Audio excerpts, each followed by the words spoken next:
Today, we're going to explore my city, Venice. But look, we're not doing this through the eyes of a tourist. We're looking at the daily reality of those of us who actually live right here on the water. You know, we constantly hear about the romance, the incredible history, and just the sheer impossibility of the Serenissima. But today, I really want to take you beyond those perfect postcards. Let's see exactly how our community functions inside a masterpiece that, honestly, pretty much defies the laws of nature.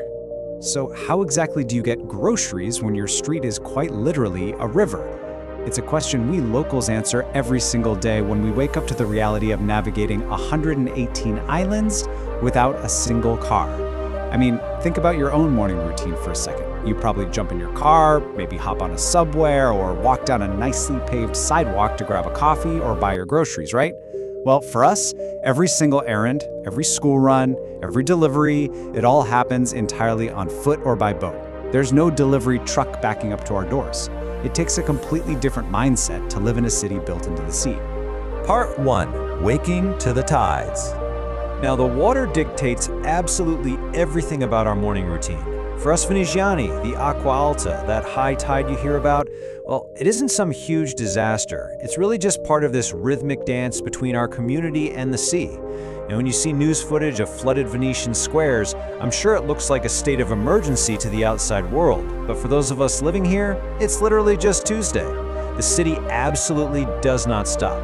We've completely adapted our lives, our ground floors, and our entire schedules around the constant ebb and flow of the restless Adriatic. Part 2. Our history of survival. To really understand why we endure all this, you kind of have to look back at why our ancestors built this incredibly difficult life in the marshy Venetian lagoon in the first place. We weren't built for beauty, you guys. We were built for survival. Way back in the 5th century, people fled the mainland out to these treacherous marshes just to escape barbarian invasions. It was basically a place of refuge. But wow, look at what happened. By the 11th century, our ancestors had transformed this muddy little refuge into an absolute maritime superpower. For over 1,000 years, the Republic of Venice was the wealthiest trading hub in the world, literally bridging the Silk Road of the East with the markets of the West. That fighting spirit, it's literally built right into our foundations. And that exact legacy of resilience is what holds our home together today, along with the ancient timber right beneath our feet. We call her the Serenissima, the most serene republic. But beneath that serene, beautiful surface is an intricate, honestly mind-boggling foundation of millions of petrified wooden pilings, driven deep into the mud centuries and centuries ago. It's such a powerful metaphor for the people here, you know? We are anchored deeply, uniquely adapted to our crazy environment, and just incredibly tough. Moving on to Part 3, commuting on the water.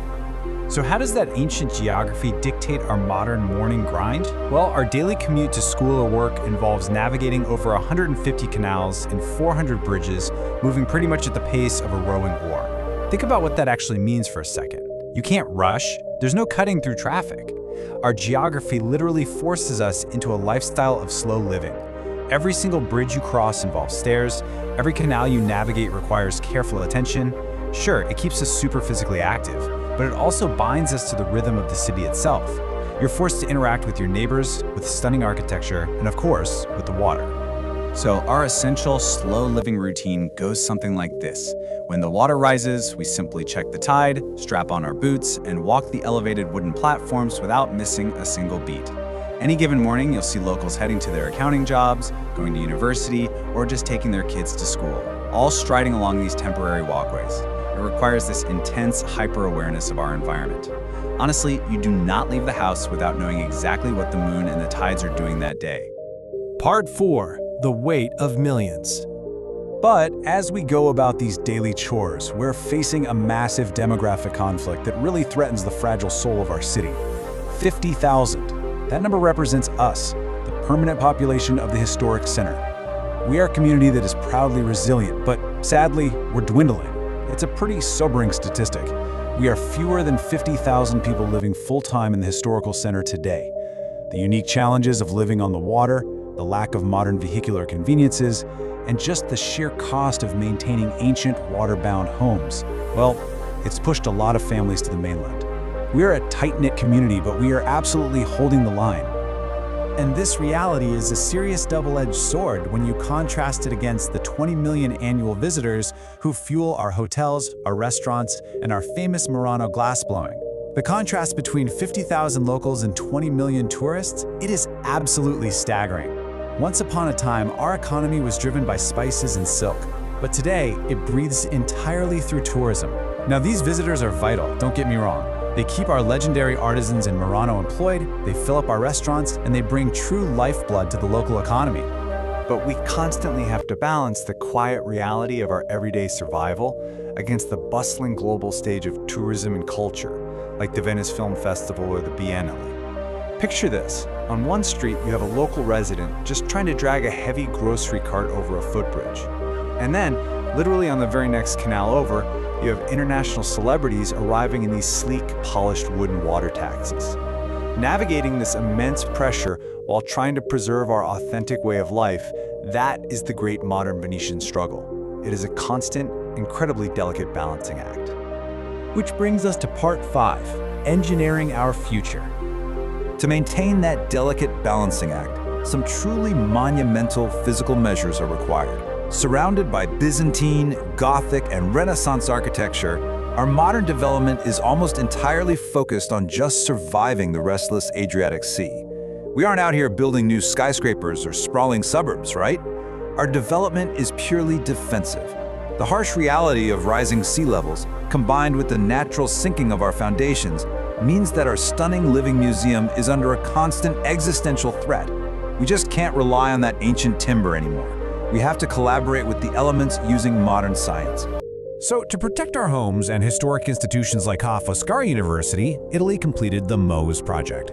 And wow, it is a towering feat of modern engineering, designed specifically to hold back the sea. We're talking about a multi-billion-dollar system of mobile barriers stationed right at the inlets of the lagoon. When the Acqua Alta threatens to rise to catastrophic levels, these massive bright yellow barriers actually rise up from the seafloor, physically isolating the Venetian lagoon from the Adriatic Sea. It is a stunning example of cutting-edge technology stepping in to protect ancient art and, way more importantly for us, to protect our homes. As we look out to the centuries ahead, I want to leave you with this thought. Right behind the glossy postcards is our defiant community, fighting tooth and nail to ensure this beautiful dream survives for generations to come. Venice is a true testament to what humanity can achieve when we simply refuse to give up, when we collaborate with the very elements that threaten us. We are beautiful, we are fragile, but above all else, we are defiant. So, the next time you see a picture of a gondola gliding down a canal, what do you see? A romantic getaway or a breathtaking triumph of human survival?